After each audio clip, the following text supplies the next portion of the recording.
next one. This one is very annoying. Now we have police arrest 4 suspects for initiating a toddler into court in Delta State. The Delta State Police Command has arrested 4 suspected courtists for initiating a toddler into their group. In a viral video circulating on social media platforms, the toddler was blindfolded by the suspect while pouring hot drink into his mouth. Well, we'll be picking calls pretty soon. I'll be reading messages, but let's quickly watch that video and we'll be right back. Police arrest 4 suspects for initiating toddler into court in Nigeria. Stay with us.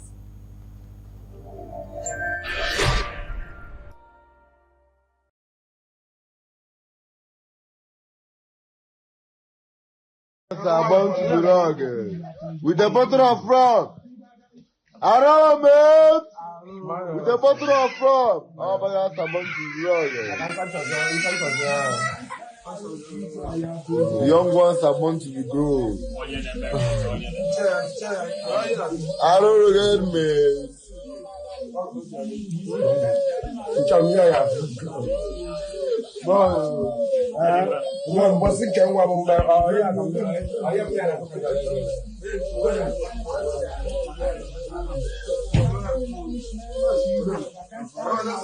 Lord. On the idea I see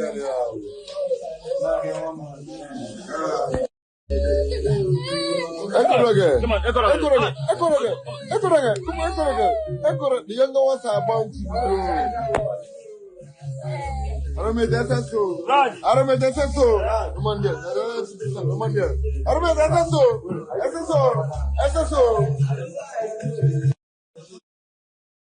Ubimbi, you're too good. I'm coming with you. Ubimbi.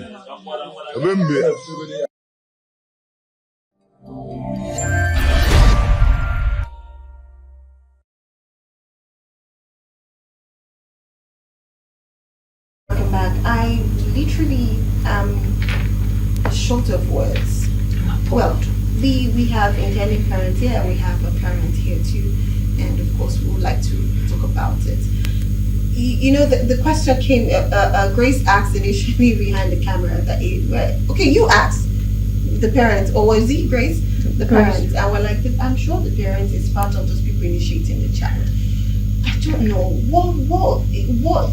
This is not education, and I don't think it's not awareness. What could be wrong that a parent would allow his child go through this? But because I don't know. Like I said, I'm short of words. What would you say, Chris? All right. When you see a thing like this, a toddler being initiated by full-grown adults, it tells you one thing: the decadence in our morality value, and then it also tells you the peculiarity of our people. Now, what is playing out here is a fruit of a faulty seed. Now, earlier we're talking about the police approach to peaceful protests of Nigerians. Now, you know your people. Okay, let me do it this way. Sometimes you know your people, you know the tendency of your people, you know how they behave, what they are capable of doing. So you don't lie to yourself. So you handle your people based on history, based on how they are and what they are capable of doing. That's why for me, the democracy we have in Nigeria is too soft. Democracy is too soft for Africans. We are not cut out for this kind of democracy. China runs democracy, but it is their design democracy. In Asia, they run democracy is their design democracy, not this soft Europe democracy where the people are very sensitive to everything. But here in Africa, Nigeria particularly, we have people with tough skin, and you give them soft democracy, they'll poo-poo on it. All right, that's why you have people like that could be so mindless and heartless to have initiated a toddler. And of course, yes, they didn't kidnap that child. Obviously, the parents agreed to it and could probably champion it. Maybe he's also been a cultist and just feel with the best thing is that's a legacy to give to that toddler, and you did that. So of course the police will bundle them, they're in for it, but let's hope that the process of justice will be manipulated and they get out of it, because this is not just human rights abuse, it's an abuse on human dignity. that you're not giving the child a choice. You know, the chance to make a choice. Yeah. And you are forcing the child into the underground world. And in this manner, it is barbaric. They acted like vampires, and I think the law should also be hard on them, and then it should be taken on. And these are, if they could do this to a toddler, imagine how mean they will be to an adult. So these are people that are not fit to live among human beings. They have psychological problem. Psychiatrists should test them. No, I mean serious here. They should not be allowed to mingle, in the open public. Yeah. The public is in danger with people like this. I have quite a number of them, because we do not have a sophisticated system to identify such people and then attend to them the way it should. So we don't see the need to protect the larger society from, I don't want to say cannibals, but from people like this. We are in danger with this kind of people. No. It's not going to work. Okay, Grace, I want to ask you from this angle of, can we actually, is it possible to eradicate cultism in our society? Is there any glimpse of hope towards that? Okay, I would say we have to first of all look at the word court, because we would say this brand of court should be eradicated. But if we look at the word court, we have learned courts. Of course. Yeah. We have the court of the rich folks. So I think the word court will not just leave the society like that, because but this brand of courtism, yes, should not stay in our society. And then we also do not want to put it under the prism of traditional worship, because that's another place where they come in to tell you, is it because we now have all kind of religion, that's why we're shying away from this?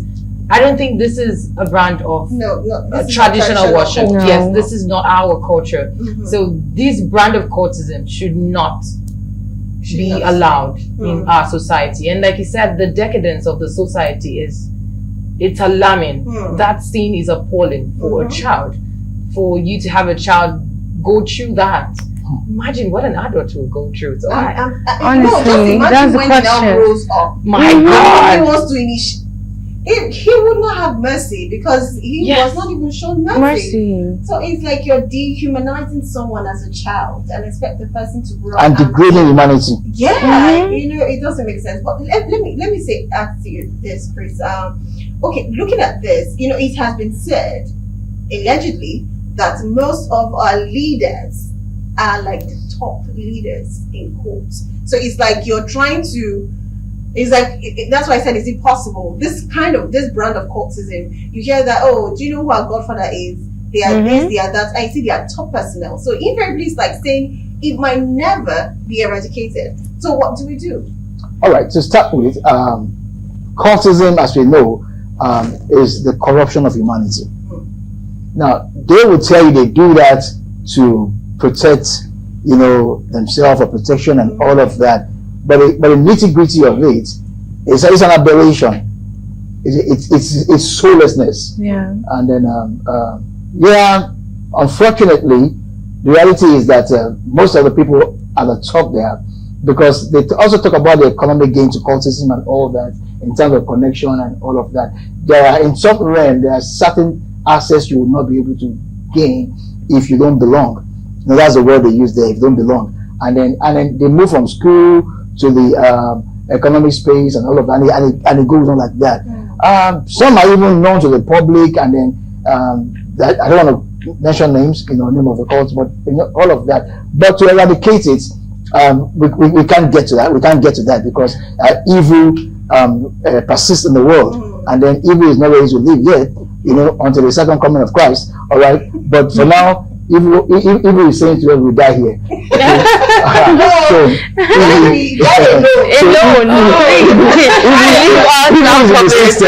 So as long as evil is in the system, we have cultism. So the best we can do is to manage it. Yeah. All right. What we have seen in advanced nations is how much that they relegate it to the background, such that they are powerful. They have a network, but they don't operate in such a raw and a crude manner like this. they control powers, they control. They don't make it obvious. All of that, but all the same, it's not right. But what we're saying here, the crudeness, the rawness, and all of that, it still comes down to our kind of people. It's our people. So whatever you have, like the knife now, the knife is innocent. It is the person behind the knife that determines what becomes of the knife. Yeah. All right, so that's it. So our kind of the peculiarity of our people, we want like twin with evil.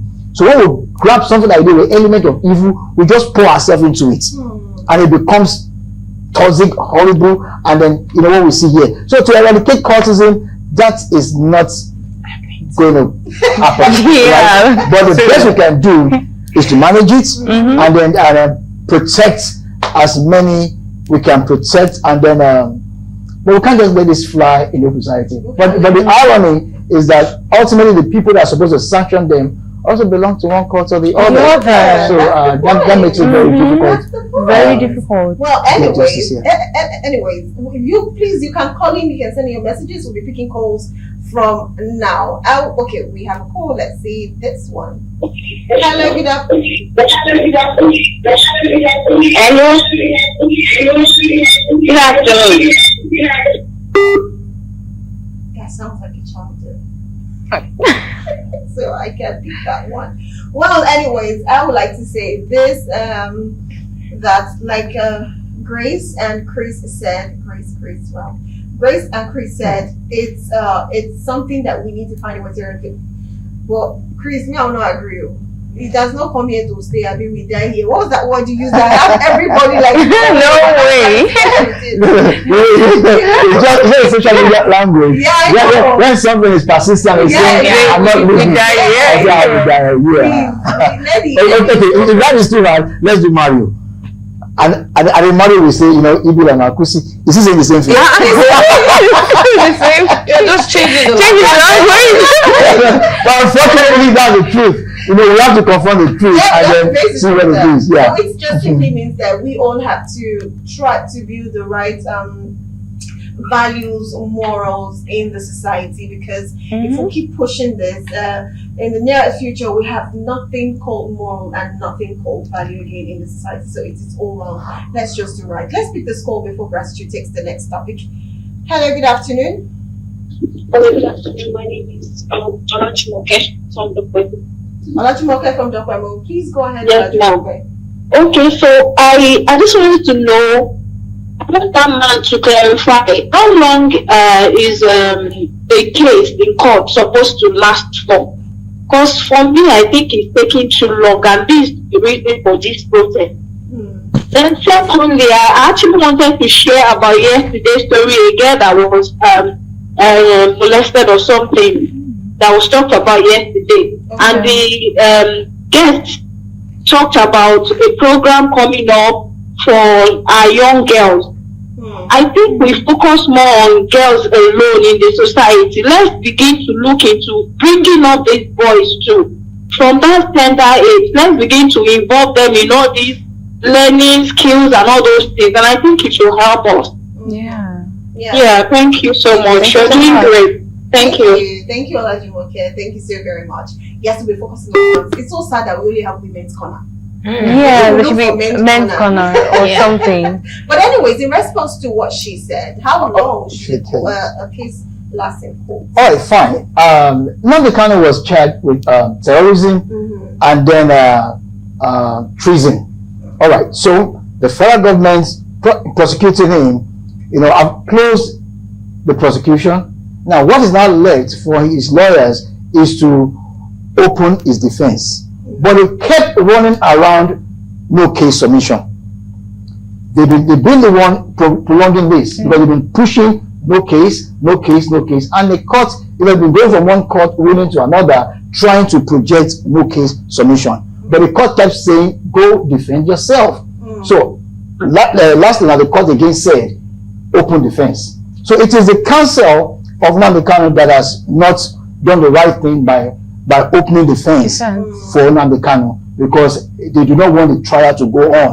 All right, so it's a tactical way of trying to stall the trial. So there are several things you can do in court to frustrate a case and all of that. But sincerely speaking, there is no time limitation per se, in trying cases like this, because there could be a lot of angles to it. Sometimes it could be that he's ill, and if he's ill, he's not fit to be in court, it will be adjourned again, and all of that. So trials could go for a long time. But you see, if we have judicial reform that can help speed up cases like this and all of that, so that you don't stay forever in courts, because we've had cases where some case stay for decades, and the people involved will have even died and all of that. We've had that of ASU, we've had that of even land possession and all of that. So if there's a reform, a court reform that does not delay justice, all right, so that can be worked out, and then some kind of timing and all of that can be put to it, so that we can serve justice on time. But basically, the reality of what is happening within the kind of case is the fact that his counsel are playing some tricks to stall the trial by working around no case submission. But now I think they're now compelled to open defense. Yeah. Okay, so just very briefly, I just want to put an update out there. According to the laws in Nigeria, civil cases, example like land disputes, contracts, family matters, the average duration is between 2 to 5 years. And if there any reason for delay, it could be maybe adjustment, time, place, however. And for criminal cases, should be between 6 months to 2 years, especially serious crimes, should be 3 to 10 years. Then election petitions are usually fast-tracked because of the law. You usually have 180 days, which is 6 months, or 60 days after the tribunal judgment. And we have the small claims courts for minor civil disputes up to 5 million naira. It's designed to be fast and within 60 days, or this court mainly exists in Lagos, a few other courts around. So that is just according to Nigeria. But sometimes, like you said, it will take decades, depending on who's stalling and who just wants to drag you. Trust me. I love you. Who just wants to drag you. Well, anyway, let's take our last story because our time is almost fast spent. Okay, so the last story for today is a man caught using fake transfer. So a man was caught trying to transfer to collect 40,000 naira from a POS attendant using a fake transfer. They checked his account and he had 0 balance. Let's have the video displayed on the screen. Then we'll come back to analyze the story. Stay with us.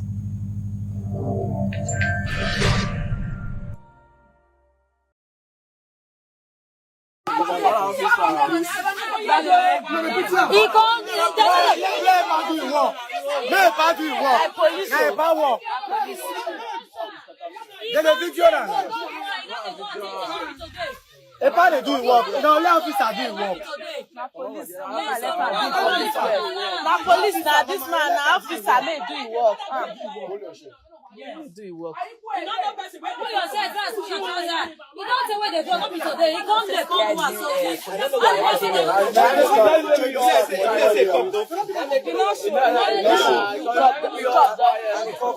that means they come this morning. Don't pay. Not they so fake. Not they so wrong. This is play.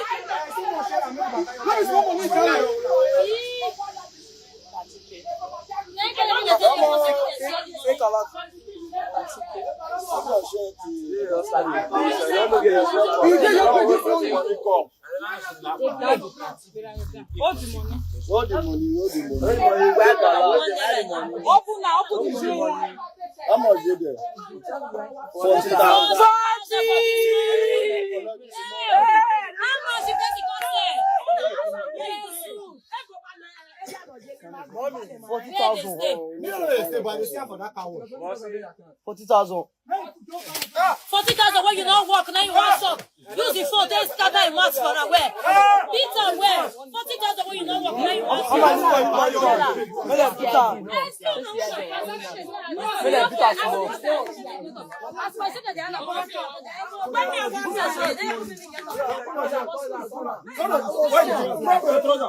Pull your shirt, you got clean up. Pull your shirt, you got clean up.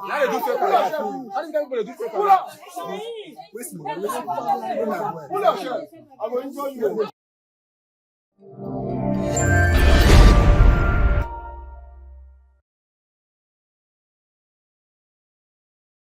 Back, you're still watching the buzz. So my question to you, Mr. Chris, I really don't want to share what you said while the clip was playing, but let's have it. So what legal action should follow such financial fraud attempt?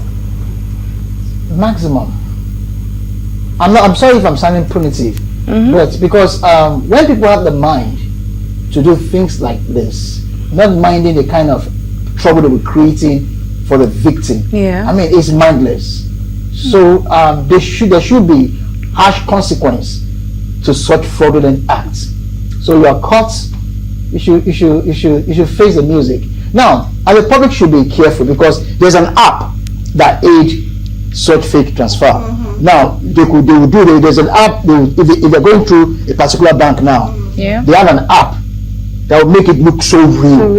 And then they will show you from the bank app that the transfer has been sealed and all of that, and then you will see it. So you think, okay, this is not in. Now you will see the transfer gone. But what they've not been able to do, and the best way to get them caught is that your original balance cannot be influenced. You understand? So just all you need to do, watch your balance. If whatever transfer they've done, no matter what is showing from their own end, it cannot add up to what you have in the original balance. So just check there. It can't get in there. But you will even see SMS and all of that, but it's fake. All right. So they do that.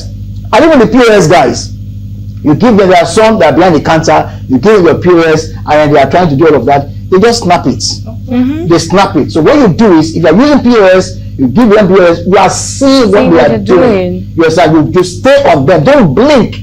Don't blink, because it's just that your blink that they need to manipulate the process.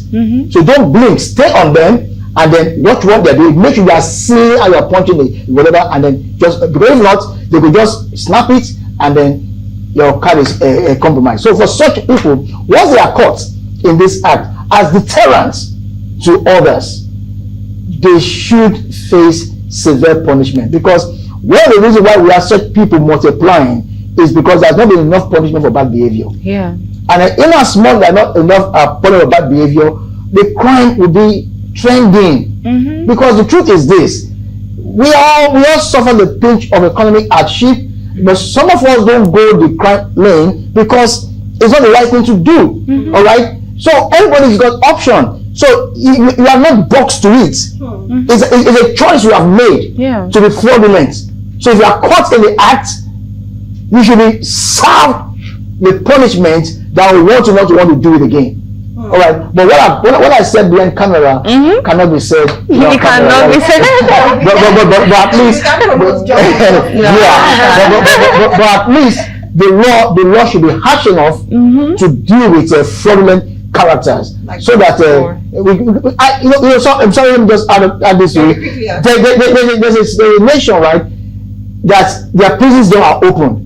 Nobody's in incarceration. As a matter of fact, even the police walk around looking for a criminal, there's nobody there. You understand? Because it's a people. It's about orientation. It's about their makeup. But right here in this part of the world, we have people that have sold their soul to the devil. That the peculiarity of our people is just living criminality. And then when we are so, you can only put them. Yeah, sometimes you say the extensive police system might not be the best thing, but when you get people like this, teach them lesson. Let the law be hard enough so that they will know that we're not in a jungle justice nation. All right. So, adding to what Mr. Chris has said, finally, what would you say about this? Very quickly, please. Okay, it's just like I said, behind cameras, and now everybody's behind camera, and you want to hear it. It's the gods for me. And then for this kind of people, what we should do to them is, yes, you need a hard hand. It shouldn't just be, oh, refund my 40K and then that's it. Because they would pick another victim. So there has to be harsh punishment. But yeah, we also have to have mercy. But in the case of mercy, at least let them get the lesson that needs to be taught before we can show that mercy. Yeah, but like my host here said, we cannot promote jungle justice. Justice. We can't. We can't. Thank you very much for keeping that very short. Let me just read some messages we have here. This one says, the leadership, parents, and religious leaders have failed the younger generation. A country where about 100 million people are unemployed, and you think crime will not strive. Leadership failed Nigeria leadership failed Nigeria. This is Manifest Michael from Egbeda area. We also have another one that says, someone has been sending empty messages. You're not checking your messages were empty. Anyways, let's pick this call and end. Hello, good afternoon. Hello. Hello, good afternoon. What's your name and where are you calling from?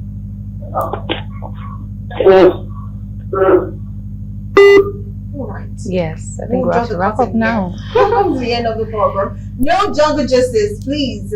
No jungle justice. Thank you so very much. But let them face the law.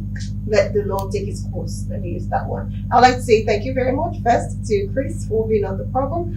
Thank you for seeing all of those behind Yes. the camera.